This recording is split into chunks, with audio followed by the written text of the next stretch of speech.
Welcome to Global Kinship, exploring the evolving noosphere. This is a monthly webinar series brought to you by Creation Spirituality Communities. My name is Gail Ransom, and I joined Bob Eisenberg and Penny Andrews on a three-person team to bring you these monthly explorations on the emerging collective human consciousness. Foreseen by Pierre Desjardins 100 years ago, it's called the noosphere. Now the word is every place, and people are looking up from their inboxes to notice a collective rise in consciousness, co-creation, and community. Why, it's almost grown as fast as AI. Here we have, I'm going to take it's grown so fast that it has become the theme of the gathering for Creation Spirituality Community and friends that is happening on the Cape Cod in the end of May 31st to June 2nd. And I brought you some pictures. I created some pictures to show you. So this is it. This is Cape Cod. This is the ocean there. And those are the kind of little clapboard kind of houses that are very typical of Cape Cod. It's next to the beach, Craigville Beach, and it has the views of a salt marsh and little friends there. Leading the dancing, some of the human events is Michael Mansfield. He's doing three. He's doing Friday night, Saturday night, and Sunday morning, leading us into the theme of reimagining our story, hope for the new humanity. There's your presenters. And you see there's Penny Andrews. She is going to be doing our opening address. And then Matthew and Brian will be speaking on Saturday, and Michael Mansfield is throughout the weekend doing a ritual and dance. There's just some more views, and if you want to sign up or find more, it's the strangest name, so I think you won't forget it. Give Butter. They mean like give better. I think that was a joke. Okay, givebutter.com and then CSC Gathering 2024. Remember that second C after CSC. It comes in your mail. I sent it in your mail last time. So you'll get it again. And there we are, Craigville Beach in the ocean out in front of us. And here's a ritual, one of the rituals from 2018, personal time with people.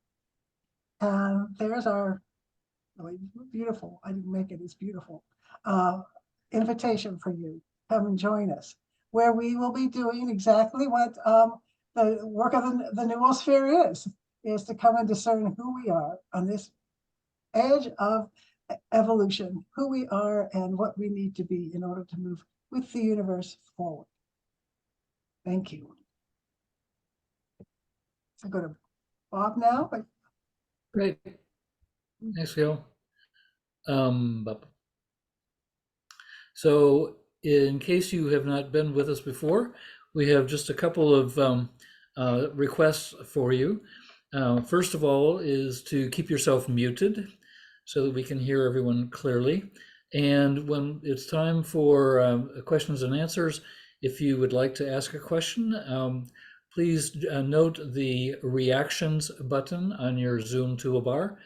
You click that and look for the words raise hand. That will put you in queue and we'll be able to get to your question in sequence. And I think that's all I need to be pointing out at this point. Penny. All right. Well, welcome. I'd like to open, and I always feel a tad sheepish as I announce to the world that I dabbled in AI, and I asked AI to produce something, a reading or a poem that would represent Phil Goldberg's work. And so it did. And we have an opening and closing along those lines. So I invite you to just relax into this moment. Let everything that is not serving you to be here go till it's time to attend to it when we're done. Awakening. In the stillness of dawn, where the sky meets the earth and silence wraps around like a soft shawl, there lies the essence of being. In the hush of the morning, where the world stirs from slumber and the first rays of light dance upon the horizon, there's the promise of a new day, In the depths of the heart, where the soul whispers its secrets and the mind surrenders to the infinite, there is the awakening of consciousness. In the embrace of the present moment, where past and future dissolve into now, and all that remains is the pure, unadulterated presence, there is the realization of truth. In the song of the universe, where every note resonates with love and every breath is a symphony of life, there is the divine harmony of existence. So let us awaken to the beauty that surrounds us and to the truth that lies within us. For in that awakening, we find the essence of our being and the purpose of our existence. Wow. So I'm really happy to introduce someone I've Wait, known. wait a minute, Penny. Are Yes, you sure they got the right Phil Goldberg we'll see. We'll see. and not the ambassador to South Korea? Wow, that is mind-boggling. It is. Well, let me share a little bit about Phil. And here's how they introduce you, Phil. Oh You're my. a beacon of wisdom in the realm of spirituality, meditation, and the fusion of Eastern and Western philosophies. With the warmth that envelops you like a comforting embrace and a wisdom that resonates deeply within, Phil invites us on a transformative journey of self-discovery and inner peace. As an author, speaker, and spiritual counselor, Philip's work illuminates the paths of countless seekers, guiding them towards a deeper understanding of themselves and the universe. With a gentle yet profound touch, he seamlessly weaves together ancient wisdom and modern insights, offering practical guidance for navigating life's twists and turns with grace and resilience. Whether through his insightful books, captivating talks, or compassionate presence, Phil Goldberg's influence extends far beyond words on a page. He embodies the essence of living authentically and cultivating mindfulness in every moment, inspiring all who cross his path to embark on their own journey of self-exploration and spiritual growth. You have to Welcome, send me Phil. that. I can't wait to show that to my wife. You'd have to pay a public relations person a fortune to come up with that. Well, you have a Wow. lot to live up to now, Phil. Unbelievable. Wow. So please share your essence with us, however you choose The today. only thing it lacked is the titles of my books. I have to work on them, but they're behind me. Some of them are behind me, strategically placed. Well, thank you, Penny, and thank you, AI, I guess. And thank you all for being here and everybody involved for thinking of inviting me. I'm honored to be with you. My mind is still blown by that whole thing. I was told that your guests, speakers, are asked to share what's most present with them. And so I took that seriously. But I also chose not to over-prepare. I just want to be spontaneous a bit and have more of a conversation than a presentation. When I thought about what's most present for me, I realized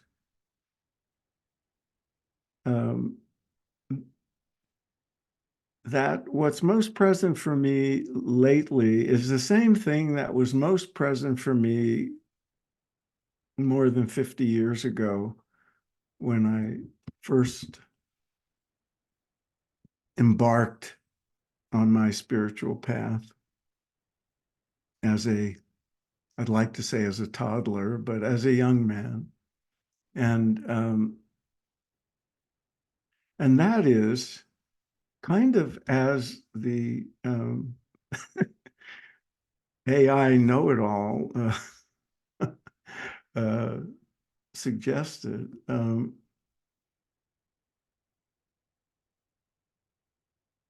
The task for me, has always been a kind of integration, integrating my inner life with my outer life, my spiritual life with my life in the so-called real world. Integrating my engagement with and absorption in the spiritual teachings that came to us from the East, with my worldly identity as a kid who grew up in New York and spent about a week or two deciding to become a monk before realizing that was not my way. So that integration of East and West, inner and outer, spiritual and material, has been the challenge of my life, the adventure of my life, the journey of my life. And it's still a work in progress.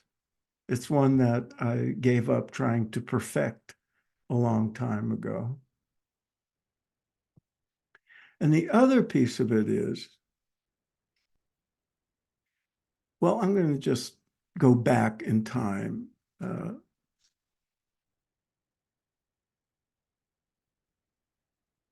When I was in my student years, I was a political activist, an SDS guy. I did civil rights work. I did a lot of anti-war, Vietnam War activities. And I was passionate about changing the world and ending injustice and unnecessary wars and violence and all. And I engaged in that, often at the expense of my schoolwork and other aspects of life. And along the way, I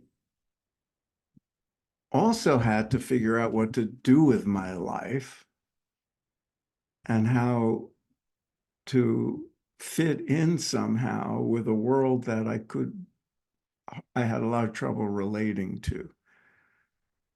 And the conventional life, conventional values didn't seem appealing to me at all. I couldn't adapt to them. I couldn't adjust to them.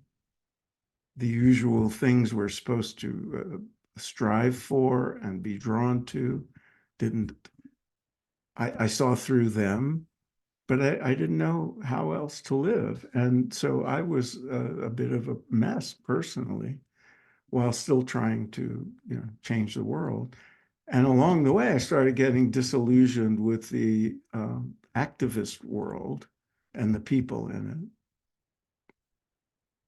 it. And it was in those years of personal searching and outer action that I discovered the spiritual teachings of the East, because I had grown up, I was raised by atheist parents, had nothing to do with religion.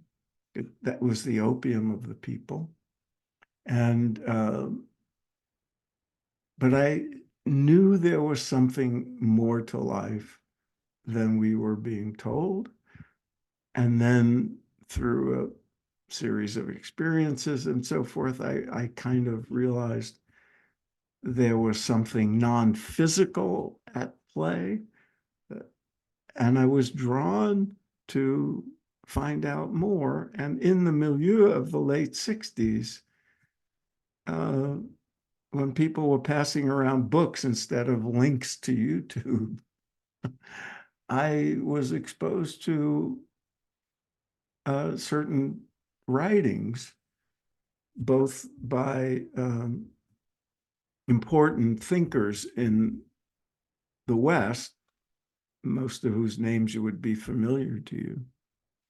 And that led me to direct sources to read about Buddhist and Hindu teachings and the philosophy of Vedanta and yoga and all those things that resonated deeply with me. For some reason, they just rang true. They rang as revelations, and they rang as familiar. I'm sure people would say it was past life experiences or memories or whatever. But whatever it was, I was in that cohort of people who were drawn to the teachings of the East. And that led me to various practices and ideas and philosophy. And how it affected my life is there's multiple factors going on. And my principal source of my principal affiliation became post-Beatles 1968 putting transcendental meditation and Maharishi Mahesh Yogi in as the spotlight of global attention. I was drawn to that practice and eventually became a teacher of it. But the shift in me, one of the many, many actually transformational patterns that occurred in the late 60s and early 70s was at the same time I was searching and discovering these spiritual teachings and redefining what spirituality was, redefining who I was and what life is all about. I also became more and more disenchanted and frustrated with my political activism. And I remember a moment, I was living in Cambridge, Massachusetts at the time, and I went to an activist meeting. We were planning some, one of the marches on Washington or something, and a fight broke out. And I remember, I had already known there were some wacky people in the political movement. And I had this realization that if the revolution I was hoping would happen actually came, the lunatics would be running the asylum, and this is not going to bode well. And that was, the culmination of a lot of thinking and dissatisfaction. As it happened, that very evening, I went to the Cambridge Meditation Center where I had started to hang out. And there was a group meditation and a discussion. And the difference in the feeling in that room from the political meeting where the fight broke out was stark and dramatic. And I thought, oh, wait, there's peace here. There's harmony here. Isn't that what we're after? So that led me to shift my good intentions for making a contribution to world conditions from political activism to spiritual activism. And I, as I said, eventually became a meditation teacher in 1970, 71. And so I went from political activism to spiritual activism with the conviction that the only way the world is going to change is if individuals change. And if individuals open their hearts and expand their minds and grow in consciousness, social conditions would change. So I got trained as a meditation teacher, and as I used to joke, I was changing the world one mantra at a time. And I really thought this was going to work because the other was not. And so I became a spiritual practitioner. I was mostly interested in my own spiritual growth and evolution. But I also, in my work in those days, really thought, I was doing the best thing I could do to change the world. And time went by, and the world didn't change the way we thought it would or hoped it would. And I came to realize that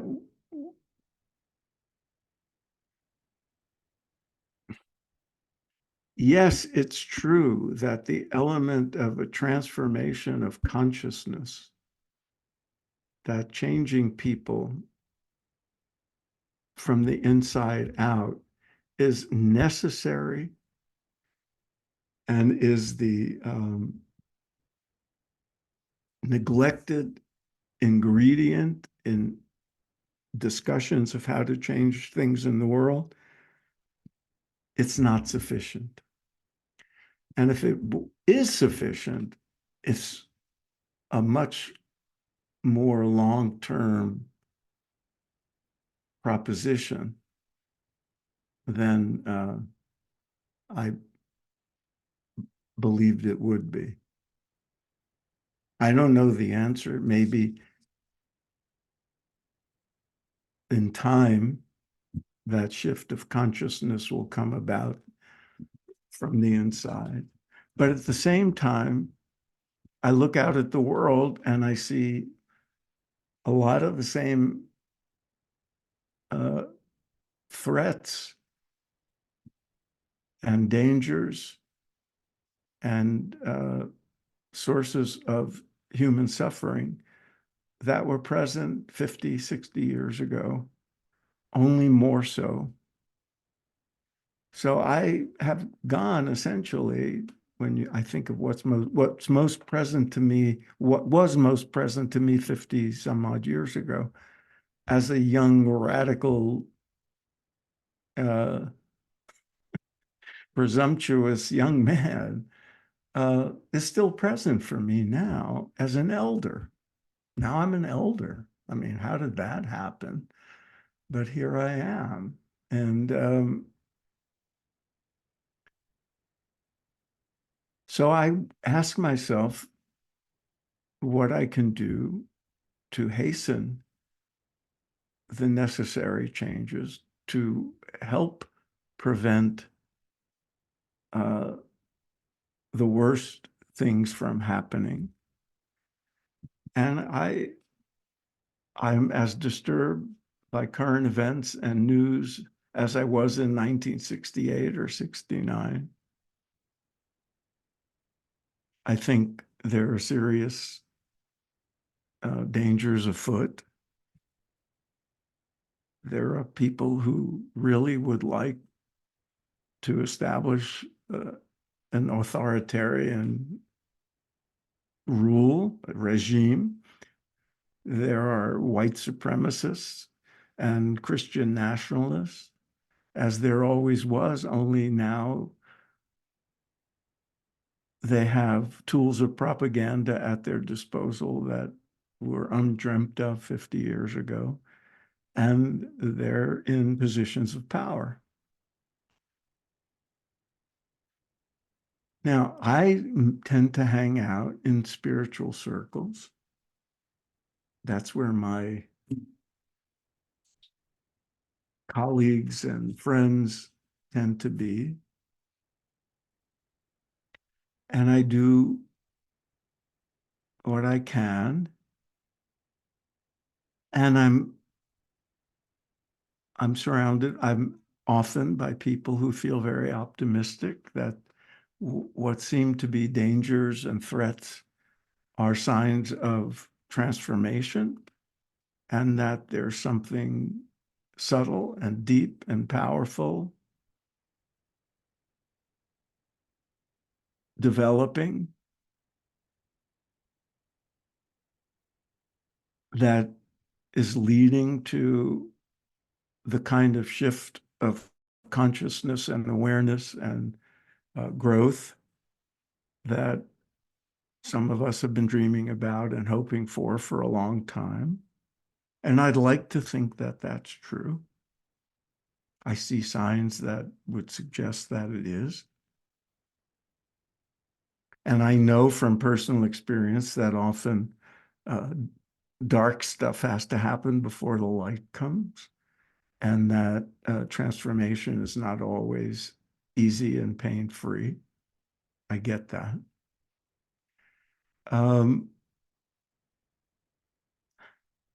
But I also run into people who think that this is inevitable, that it's being directed by divine forces.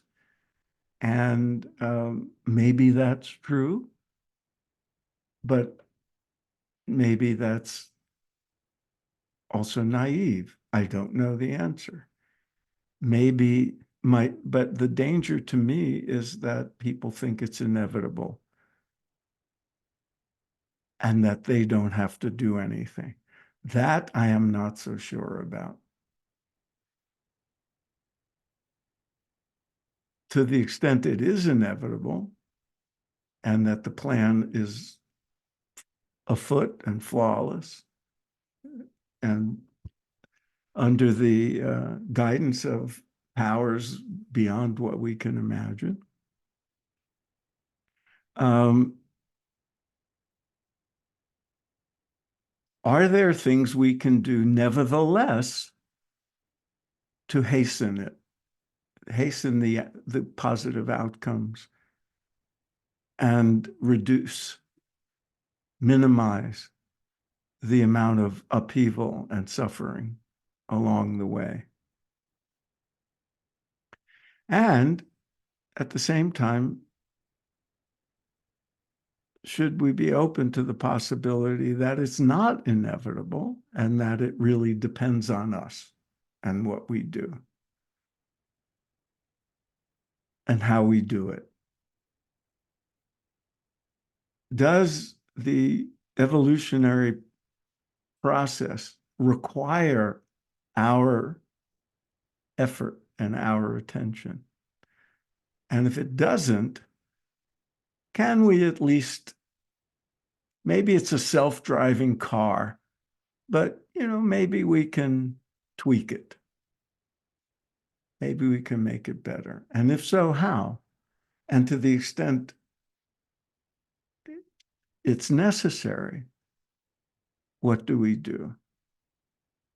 While we're busy transforming our own inner life and our own consciousness, which to me is still the number one priority, to continue my spiritual growth and keep at it, and to help other people do that by informing them, teaching them, whatever I can do. Are there things we can do in our outer life to address the very real and visible, evident challenges ahead? And this coming year, I mean, look, we're here. In a few hours, the State of the Union address happens. Yesterday was Super Tuesday. We're in for some craziness in the next few months. What can we do to help out, make things better, to the kind of world we'd like to see? How can we help make it, to bring it about? And this is a question I ask myself all the time now that I'm an elder and I have been forced due to circumstances like friends dying to recognize that to get a step out of the denial that I'm as old as I really am, and to embrace the responsibility and the challenge of being an elder and seeing what I can contribute. What have I learned in all these years? So I have my podcast, Spirit Matters, and I interview spiritual teachers and leaders, some of whom you're familiar with. I had Matthew Fox on, and I've had other, many people and I hope people listen in and learn from it. And, that's an active service that I do and for my own learning and to feel like I'm making a contribution. I'm writing as much as ever. I'm working on books. I write articles and contribute where I can. I teach online courses. I'm leading tours to India, that enrich people spiritually. So I do what I can, but it doesn't feel like enough. And when I think about the social and political end of things, I'm more at a loss because my expertise is not in those areas. It's in what I just mentioned. And I think those things are important. And I like to think I'm contributing something to the, there's a story in the Hindu tradition that I always loved. You're familiar with the figure of Krishna, who is held to be an incarnation of the divine, much as Christians think that, feel Jesus was that. And among the many legends and stories of, this almighty being who took human form, there's a story about when torrential, it's almost like the Noah's Ark story. There's resonance with that. Torrential rains and floods and everything. And his village is threatened. Lives are at stake. So Krishna has to intervene. And so he lifts the mountain so everybody can get underneath like it's an umbrella. But he has everybody hold up a stick so they think they're holding up the mountain. And I always feel like we need to hold up our sticks. Find a stick, do what you can. It may be more necessary than we think it is. And if it's not necessary, if the divine is doing all the work, hold up the stick anyway. You got to do something. Maybe it'll just happen faster and it'll be better if we hold up our stick. And so I think, what can I do other than, write some paltry check to political candidates or encourage people to get out the vote? I mean, maybe I'd feel, differently if I lived in a swing state like Penny does. But I'm in Massachusetts. Electorally, there's not that much I could do here in my hometown. But maybe there's more I can do. And that's present for me.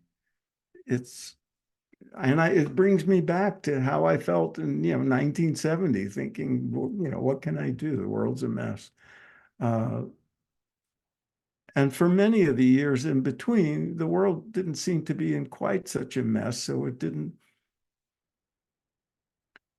I didn't feel the same way that I do at the moment. But anyway, that's what's up. That's what's present for me. And I think conversations about that are absolutely necessary, and maybe out of those conversations will come some ideas and suggestions and actions.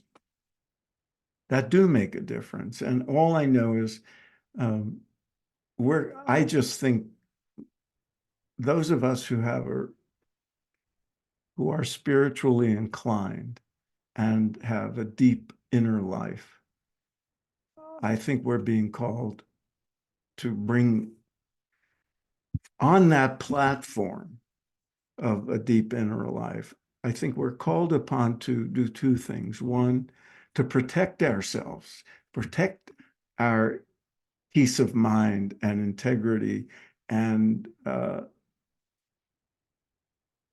grace that we work so hard to establish in our own lives, to protect ourselves from the disturbances of outer life, and to use that platform of inner peace and strength and spiritual sustenance to make some contribution to making the world a little better. One of the books I have written in recent years was called Spiritual Practice for Crazy Times. And I wrote it happened to come out during the pandemic, and people said, "Oh, how did you get it out so fast?" No, I didn't write it because there was a pandemic. I wrote it because things were crazy before the pandemic. It just happened to come out that way. And things are still crazy. But one of the things that I wrote with some conviction was that we have a sanctuary of peace within ourselves. Our own nature is silence and peace. And to the extent we have a deep spiritual life, it's to establish a foothold in that. But that sanctuary of peace is also a fortress of strength. And we owe it to ourselves and to the world to act from that place and make the world a little less crazy, whether it's just within our family or our neighborhood or our community, or we have ways of influencing the larger collective. I think we're being called upon to do that.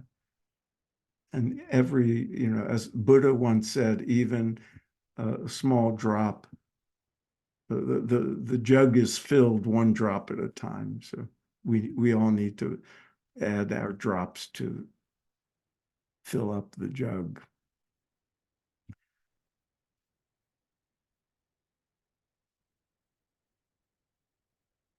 Now we should program in what I just said to that AI thing and see if it still says if it will still say nice things about me. Anyway, thanks for giving me this platform to, I hope it doesn't sound like pontificating, but I'm going to stop here and allow conversation to ensue.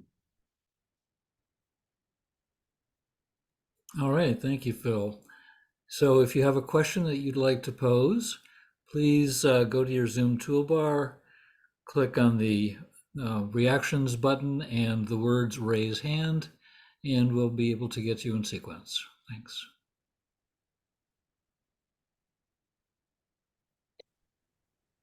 While people are collecting their thoughts, what occurs to me to ask you is how do people who have a knowledge and consideration of the sanctuary of peace within them, how do they link arms? And have you been in communities where they've done that? You and I met when I was part of an organization called the Forge Institute. And we attempted to do that. And that's the closest I've come. I've never been, no, it's not the closest I've come. Prior to that, I was, in the years I said, in the early 70s, I was involved in the Transcendental Meditation Organization, and that was a community of people trying to do this. But it was very single-minded around one practice and one set of teachings. Years later, as you know, Penny, I was involved with the Forge, and we tried to do something similar on a broader level, bringing people together from different spiritual paths. But I feel the need for that, and I don't quite know how to do it because I've been an independent lone wolf in my professional life as a writer, as a speaker, as a podcast host. I just work on my own. The closest I come to teamwork is, working with editors and publishers and, people like that. And so I don't know how to make that happen. I live in a small town in a very progressive part of Massachusetts, and I don't even know how to do it locally. I'd love to find out, but I know there are people who have those kind of skills, and I'd love to participate. I'm having lunch. I live, 15 or 20 minutes from the Kripalu Yoga Retreat Center in Western Massachusetts. And they have a strong social justice and social engagement ethos. So I'm having lunch with them to see if I could, do something, platform with them. But it's small, and I wish I don't know the answer to that. But if anybody has suggestions, I want to know the same thing. I know there's an awful lot of people with having the same thoughts and the same concerns. One thing I am doing is I'm on the board of an organization, small and fairly new, called the Association for Spiritual Integrity. And that was born because of concern about the misbehavior of many spiritual teachers and the wounds that have been caused by that. And that's ethics among spiritual teachers and leaders is an important thing for that organization. That's why it was born. That's why I agreed to participate. But I'm starting to think that the ethic of being a spiritual teacher and leader is not just behave yourself and don't do any harm, but also to take seriously our role as a spiritual citizen and to contribute in some way to the larger whole. But how to make that happen, that's not my skill set. So I hope somebody else has answers for me.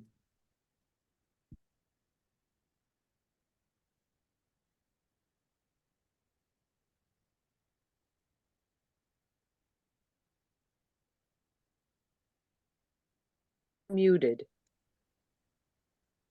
Bob, you're on mute. Is Am I somebody- supposed to be doing something to? No. Oh, okay. No. No, sorry, something slipped at this end, I guess. Suzanne, go ahead with your question and a follow-up if necessary. Right, Phil, remember me? Hi, I do, from LA. Indeed. I think you've been to my house That sounds true. That sounds right. It was a long time a ago. long time ago. But listen, I want to answer your question. I have just discovered what to do. Strange but true in a way, because money is just the root of all evil in our world. All this late stage capitalism is doing us in. But what I also discovered is that money talks. So I have just today declared the winners of an essay contest that I put out good money prizes for, looking for what to do. And it just absolutely ignited a world. I didn't know if anybody would pay attention at all, because I've been trying to agitate a little action for decades probably. And frustrated. And now, oh my God, look what happened. So I got 175 submissions, many of them very good. And today I put in the chat, I'll put it in again, the link to my winners, the 5 winners. And there are just fabulous. Now it's like, oh my God, now what are we going to do? I have an active community who there's so, it's just one little interesting factoid that just shocked me. They were thrilled to be invited to think. Nobody's thinking. We're all just, oh my God, what can we do? And that surprised me. Thank you so much. I got to focus my thoughts. I mean, I'm just in shock. They are so grateful that this thing existed, even when they didn't win. So it's a lesson of some kind. I don't know what I'm going to do with it. I suggest you all get on my mailing list and follow the action. But it's like, oh my God, now I have a responsibility to follow up on this in some intelligent way so that it doesn't dissipate and go away. So anyway, that's where I am right now. And I'm just going to put Is the this link with your name that says big announcement? I emailed you privately. You'll see it in Oh, the okay. private Okay. thing, but Suzanne's I see hopeful Substack. contest. Okay. Oh God, I've got the Okay. wrong thing here. I got to go fish it out. Great. Thanks, Suzanne. Okay. Thanks, Suzanne. We will look for that, I'm sure, in the chat. You know, I'm very at home here because I'm a Brian Swim fanatic. And you know, if you ask me, well, what would be the main thing to do to change the world? Change our story, pay attention to the universe story, and then we'll be sacred creatures who love the earth instead of sinners who kill each other. So anyway, that's my basic kind of stand myself. So okay. Very well. Great. Thanks, Suzanne. Bonnie, unmute yourself and go ahead, please. Thank you for sharing, because I found myself, seeing what parallels from your life are in my life as well. And I'm responding to your question about connecting with other people. I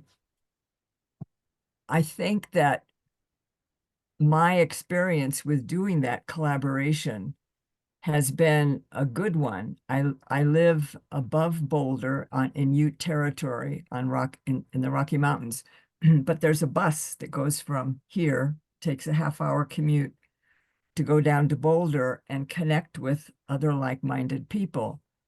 And so part of what I find is helpful is, just looking out there and seeing, what meetings are happening, what webinars are happening, what people are doing something in the area that you're interested in. And for instance, today I came because it said global kinship and creation spirituality.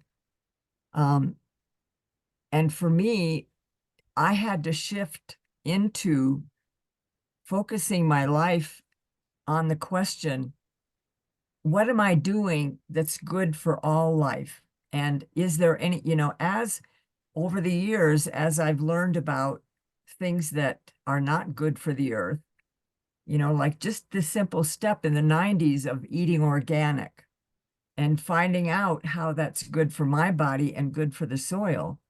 So, shifting out of what we've been trained as our own individual unfolding into, okay, what's good for all of life.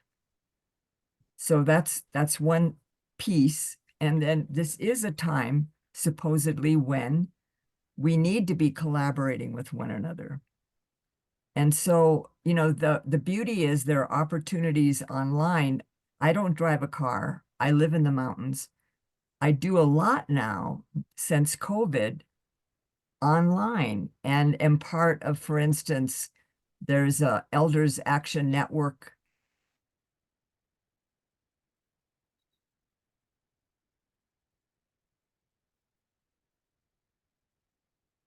You froze. Hmm. Bonnie, we missed you right when you were talking about the Action Network. Elder Action Network. Now we don't have you. Oh dear. Hmm. Oh, We yes. may have to, let me just unspotlight her. And hopefully she'll be able to come back in. Yeah, pick up where she left off. Oh, John has his hand up. John Fair. John, you want to unmute yourself and Yeah, come I'm on in? unmuted. Yep. I remember years ago when I was in a Methodist seminary, my professor would ask us, how many homeless people are your friends, or how many hungry people do you invite to your table? And when I sit and listen to the conversation, which I find very edifying in terms of what to do, what came to my mind is maybe what I need to do is, instead of trying to sit with like-minded people, I should go over to the local MAGA diner over here and sit down and have breakfast with the people in the restaurant and tell my story. And maybe in the telling of my story to people who would find that offensive, I might find transformation not only in myself, but transformation in, at least in some form, or at least an opportunity of transformation in their lives. Now, am I going to do that? I don't know. That's a pretty scary thing to do.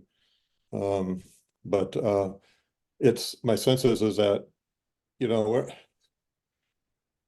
I grew up in the 60s and I was all for war. Okay, so you and I were on opposite sides of the camp. Yeah. The point being is that had we come together, and could we have had an exchange together that was not emotional, but just let's just talk about what we're feeling and what our stories are. Gee, that could make a real difference. And that can move the story forward, and that can create that sense of greater consciousness. My sense is that consciousness, the definition of consciousness for me is self-awareness, and an awakening of self. And I think it takes a story to, in the myth of a story and the power of a story, to awaken in us a new sense of energy. Anyways, I'm out. Thank you. Thank you. Okay. Thanks, John. Yeah. Phil, I have another question, because your time frame and my life time frame overlap, and I certainly lived through the 60s and 70s and into the Reagan years and the disillusionment of what I thought was possible back then. And one thing that nags at me from the 60s and lives today in how we have unfolded American history is why weren't we able to incorporate a peace movement, a green movement, those movements that were pointing towards another way of being? They never got to the table. They got cut off at the knees, it always seems to me. And I wonder if you have any thoughts on that, since you No, were I've more in wondered the the mix. same thing. I don't think, I mean, to a certain extent, they were all successful. We can't deny that progress has been made,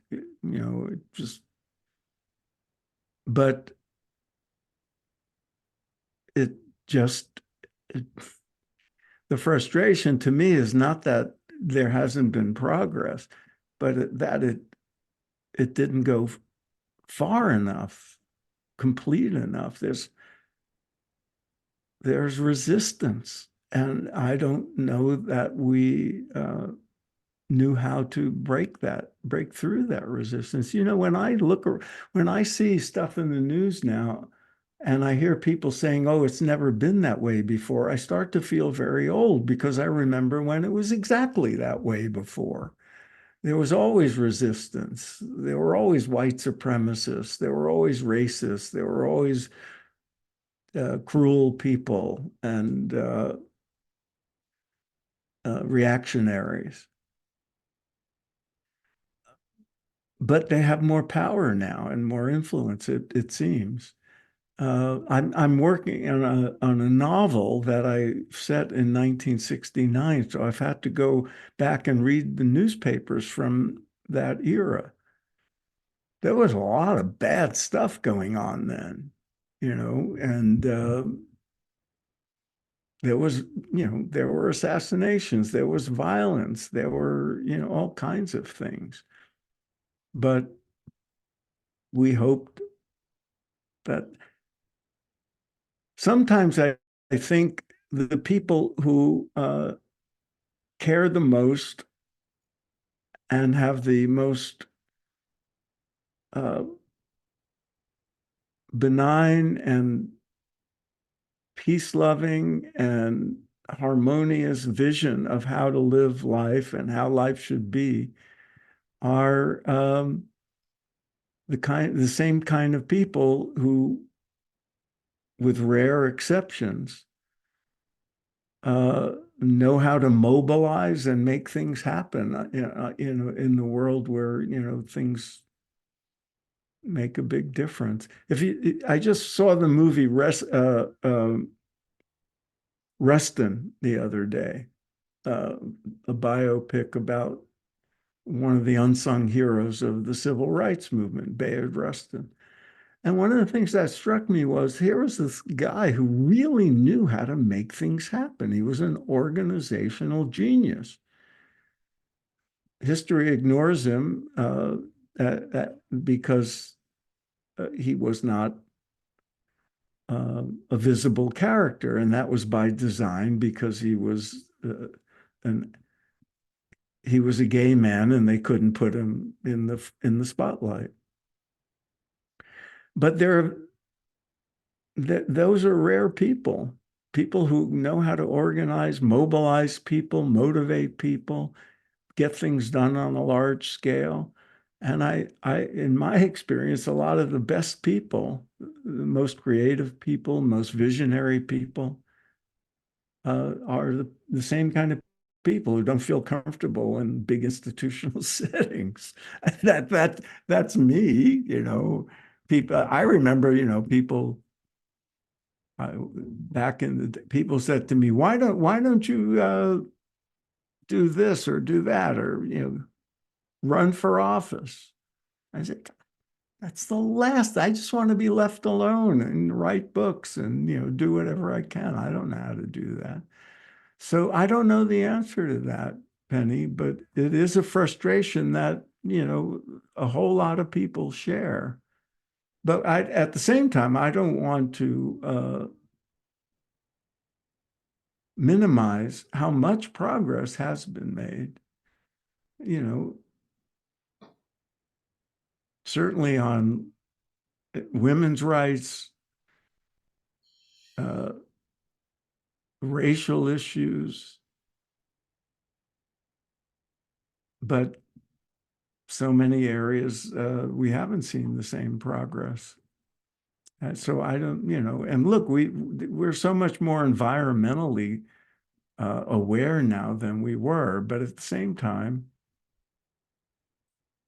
there's people who have a vested interest in denying climate change. I don't know how to overcome those things. But we have to do something. Okay. Gail, did you have your hand up? It's gone away. I did. I don't know who doesn't want me to talk, or the Zoom or what, because I put it up and then it would disappear again. So there you go. That thing's still happening. Okay, and then we'll get to you, Judith. Okay. Okay. So my thought and experience as I look back is that when things are bad, people want to make a difference. So when things are not going so well, that's when you rise up. Like went to the Second World War, then we had the 50s where everybody was trying to be the family with a white picket fence. And then we became teenagers, and then we said, wait, there's something wrong here. So without that, we wouldn't have made that rise. And I would say my daughters are 35 and 40, and they are really into anti-racism, they're really into gender equality. They're into climate. My daughter won't let me buy anything except used, and so they're really into it. And they look at me like I don't know, you don't know it, and you don't have the language right, and you don't do it. Wait, this was built on what we did in the 60s. It's going forward. We're taking it forward, and gee, we have a lot of reason to be very, very dedicated to making a good difference right now, because there's so much negativity going on right now. So I think it's a birthplace to get people going, a spark, get the spark in us to make a difference. I agree. And I don't have children. So I don't have as much contact with younger people. And not having children, I don't have grandchildren. So, there's a couple of generations of human beings that I don't have as much contact with. But what I have seen is very encouraging. At the same time, I think those of us who are elders have a perspective, and that young people might benefit from, and they have energy and insight and freshness that we might benefit from.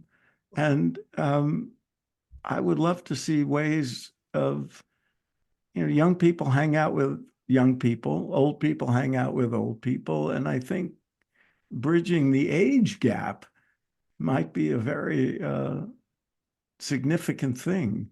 If nothing else, I would like to make sure young people get out and vote. I'll tell you a story, just because the election is up. I was in India, and in some area that's not a big city, and there was some big political thing going on. And I heard this story. People were very concerned, had, quality of life, environment, and there was issues. And they had a rally, and there were politicians and, all kinds of people speaking. And then a Swami was asked to speak, and everybody was, oh, let's hear the word of the spiritual expert. And now, he'll give us, God's word or whatever. And he said he has a one-word message: vote. And everybody was shocked because, he's the Swami. He was supposed to be giving, and that was it. And I thought, my kind of Swami. Yeah, he was a practical man. Thank you. Yeah. Thanks. Yeah. Judith, yes, unmute yourself, please, and go ahead. Well, this is I just kind of stumbled on this, and I'm feeling very inspired and delighted to be here and be listening to all these good words. It seems really important to me that we do form communities.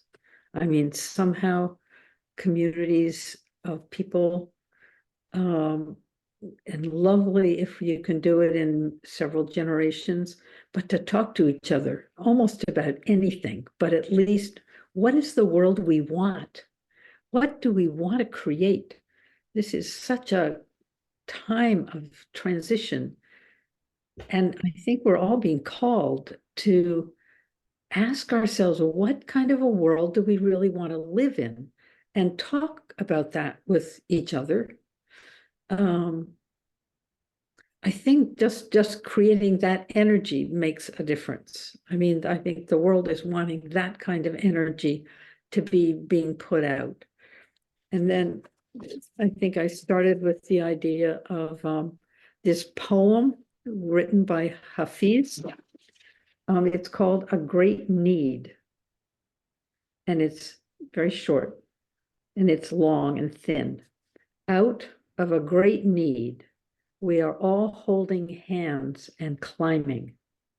Not loving is a letting go. Listen, the terrain around here is far too dangerous for that. And to me, we need to be holding each other's hands and talking about the world that we want. And just by putting out that kind of energy, those are the little drops that may be filling the pitcher. Thank you. Thank you. I love Hafiz. By the way, I'm looking at the chat room here, and there's some very interesting suggestions. And I'm doing my best to cut and paste for my own references, but you may want to take a look at what people are suggesting. I can send you the entire chat later, Phil, too, if you'd like. That'd be great. Thank you. I might take the opportunity for a question. Let me, if I can walk and chew gum at the same time. I wonder what you, there we go, how you think about hope. And I'll tell you why I asked that question. I had an opportunity a couple of days ago to be in a car with a long time dear friend who has a PhD in creation spirituality from the University of Creation Spirituality, when it was called that, has been practicing and studying for many years, and has taught me a lot about what I know in the area. And we got into a bit of a conversation about hope because of some of the which I have a tendency to lean into. I want to lean into. It's sometimes a little challenging with the world the way it is these days. And he was feeling challenged by that, given cycles of civilizations and what he's reading by some of the authors, the Margaret Wheatley and whatever, talking about how long do empires last, and there's a cycle that they tend to go through and whatever. And in that vein, he was feeling quite challenged by using the word hope. And I just wonder how you think of that for yourself. Good question. As soon as you said it, what came to mind is Emily Dickinson. Hope is the thing with feathers. So I Googled it while you were speaking, and the rest of that stanza is: hope is the thing with feathers that perches in the soul and sings the tune without the words and never stops at all. There's more to the poem, but that's what came to mind. I like to think of myself as hopeful. I may be sounding down because of my concerns. But when I speak to people who are very pessimistic and alarmed, I find myself sounding a lot more hopeful. They think naively so. But I see too many good signs to not feel hopeful. But hope has to be balanced with reality and a discernment and an honest assessment of the way things are. It's like most good things, if you take them to an extreme, if you take hope to an extreme, then you don't do anything because things are going to be fine. And I wouldn't want to go that far. I want to be hopeful, but know that the hope is contingent upon human action. And maybe on some cosmic level, that's not true. But here we are. We have to hold up our sticks. And when the more I see people doing things And especially when I see spiritually inclined people doing things to engage the world and make it a better place, then I see the inner and outer coming together.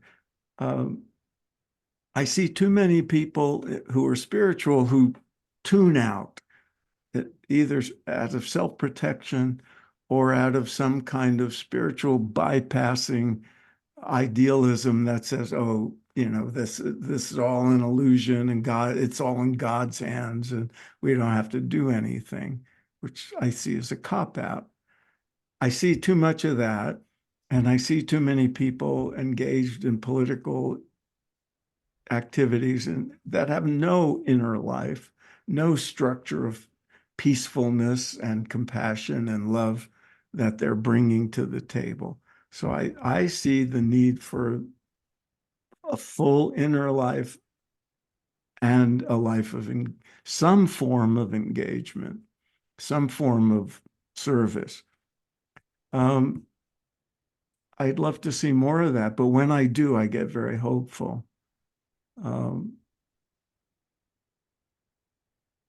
If someone like Marianne Williamson had the political know-how to actually make a big difference, I mean, she's doing her best to integrate those two, but running for president is not, to me, the best answer to running a quixotic campaign. But there are many, many people like that. I'm here because I ran into Penny at the Parliament of World Religions. There were thousands of people there who are sincerely, deeply spiritual people who are very concerned about the world. And it's very hard to come away from gatherings like that and not feel more hopeful. And then the skeptic in me says, yeah, but let's see what's real and what has an impact. So I think we need both. We need hope and we need hard-headed, clear-thinking evaluation and practical action in the world. But then I give myself pause and have to say, yeah, but not everybody's a political activist. Not everybody's going to make a big difference. And that's when we get back to every little drop matters, and every little gesture we make in our neighborhood to be nice and kind and friendly and compassionate, especially to people who we don't agree with. We can't underestimate the power of that. Mhm.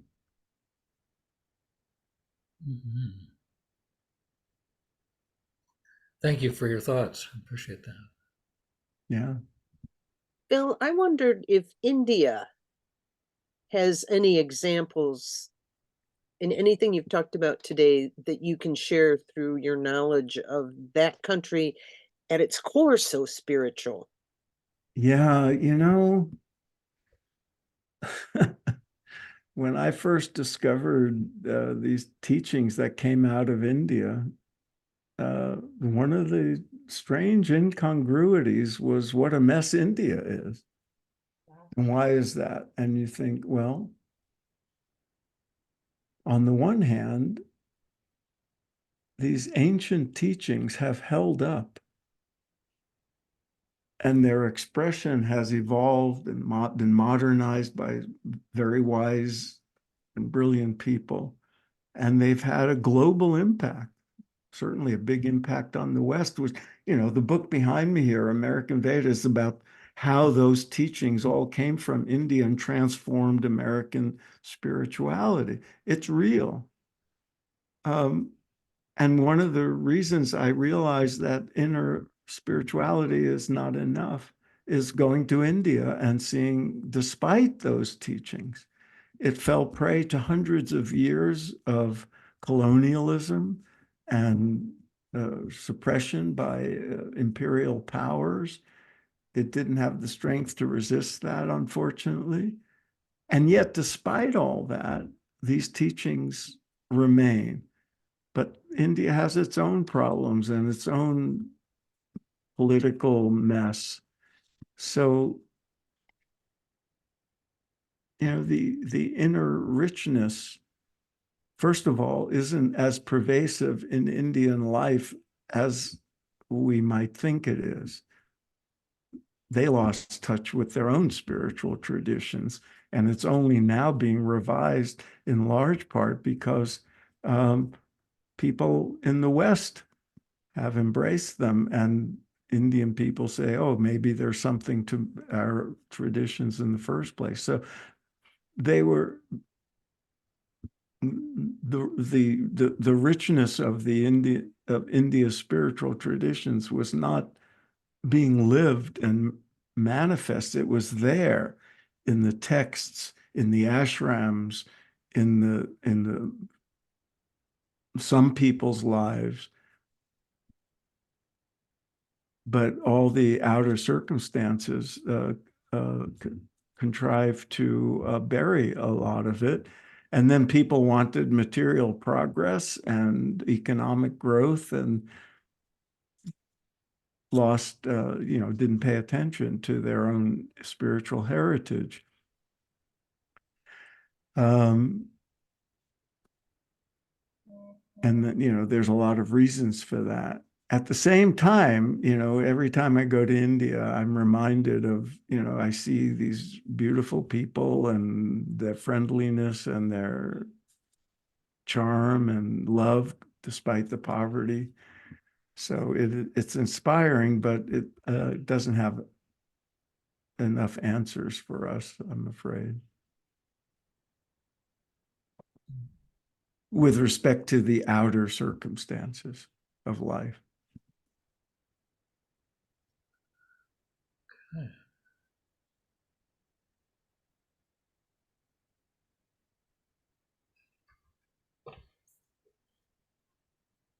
I don't see any other hands raised. Jean Ann, just because of the position that you're in, did you have your hand up? I don't want to put you on the spot. Don't want to ignore you. Yes, I couldn't find the ticking at the bottom of the screen. I just moved, so I'm not set up properly. I have to say that I completely felt as if my life was being described when you were speaking. I'm 2 years younger than you are, I think. I'm 77. So, but the whole trajectory that you gave away my age. Oh, come on. Everyone knows, AI knows. That's true. But seriously, I felt as if you were describing what had happened to me. I mean, albeit at a different level, but it was so similar. And even, I was brought back to 1968, 69. I was in Windsor going over to Detroit right after the horrific situation there. And people said, you got on the bus and you went to Detroit and you went to a cafe and people were just astounded. But then I was finding all these books that just on the paperback stands in the bookstore in the university library. So it was just a wonderful thing. But what I wanted to say was that in trying to search out over 10 years after that, how to engage myself, I came to join forces with, it turned out to be a quote unquote Catholic community, but I leave that word aside at the moment. But it's a community that is founded on the basis of active contemplation in action. And, you just kind of restored my faith in my choice there in your very eloquent presentation. But the other thing I wanted to share was that just recently somebody sent me a card and it had this African proverb on it. And that was after Judith spoke that I remembered that. And it goes like this: if you want to go fast, go alone. If you want to go far, go together. And Nice. it just seemed to resonate with the search that we're on for how do we link up with other people, form communities, as I think Judith said, and you alluded to that, to make some kind of a breakthrough in our human dilemma, because we are in a human dilemma. I mean, I do feel we're almost back where we were in 68 or 60. So anyway, thank you. Thank you. Thank you. I had lunch today with a new friend. I live in this small town, and he's just taken over the local congregational church, and we happened to meet and we had coffee. And I thought, here's a Christian minister who seems to be very congruent with the spirit of what I imagine Jesus to have taught and would approve of. I see somebody just posted Richard Rohr's name, another example. And one of the things that is a mystery to me is how Christian nationalism and Christian supremacy and crazy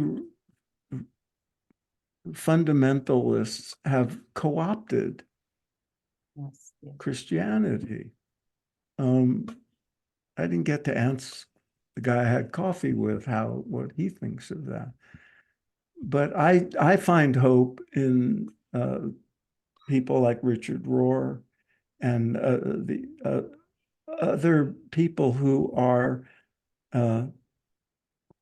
proud to call themselves Christians. And I'm using Christian, because it's the predominant religion. But there are Christian contemplatives and Christian progressives, and I hope they find a voice to overcome this smaller minority of Christian supremacists and nationalists who have, what strikes me as a very dangerous agenda. And, incongruously in the name of Christ. And I'm not a Christian, but it offends me when I hear it. So I'm hoping to hear more from them as well in the coming time. Yes, I agree with you that those voices of those of us who are dismissed, essentially, really do have to find a way. But when you're speaking, I'm thinking of, I have a great affection for India, never having had the chance to be there. However, the same thing is happening with the Modi and his nationalists project. Yeah. So it's truly a global phenomenon that we have to somehow find a way to insert ourselves in there somehow. Your question is so to the point. The Indian situation is slightly different and much more complicated. People ask me about Indian politics, and I always say that, I have nothing to say, because if you think America is complicated, India's real, it's so, I try to stay away from Indian politics, but there are extremists everywhere, and look what's going on in the Middle East. The people underestimate the impact that religious fanaticism has made in that situation. We talk about military things and politics, but it's the voice of the craziest religious extremists that are driving this stuff. And, that's a scary thing. when you marry a lust for power with that kind of ideological or religious fanaticism, there's times when I think, that has to be defeated somehow. And they're not going to listen to people like me. So Thanks, Jane Ann. Penny, I don't see any other hands at the moment. Penny, we're approaching our closing hour. Well, Did you have some more yes, words for us? I do. We're going to move into Joanna Macy world. She's been coming up on the feed, and close with active hope. Her words. And thank you so much, Phil. This has been thoughtful and challenging, and in the spirit of what we do at Global Kinship, we are all trying to create what's been called an island of coherence. And it starts by these kind of conversations where hearts are open and we're listening and we're thinking, and we then go out into our worlds and build that island of coherence larger and larger. So thank you so much. Well, you've given me more hope, and I appreciate it. Just knowing about this group and hearing from you has made me feel that much more hopeful. And I hope to discover that there are many, many more such gatherings than I've been aware of. That's great. So thank you. Thank you all. And thanks to AI for saying such nice things about me. And I'll send that along to you. Please, yes. So these words: active hope is not wishful thinking. Active hope is not waiting to be rescued by some savior. Active hope is waking up to the beauty of life on whose behalf we can act. We belong to this world. The web of life is calling us forth at this time. We've come a long way and are here to play our part. With active hope, we realize that there are adventures in store, strengths to discover, and comrades to link arms with.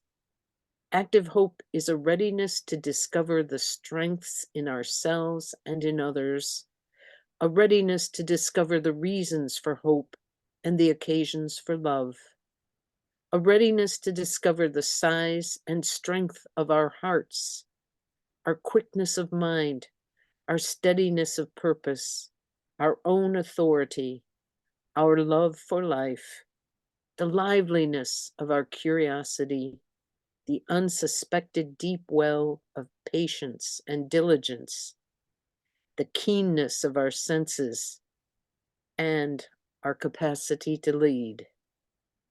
None of these can be discovered in an armchair or without risk.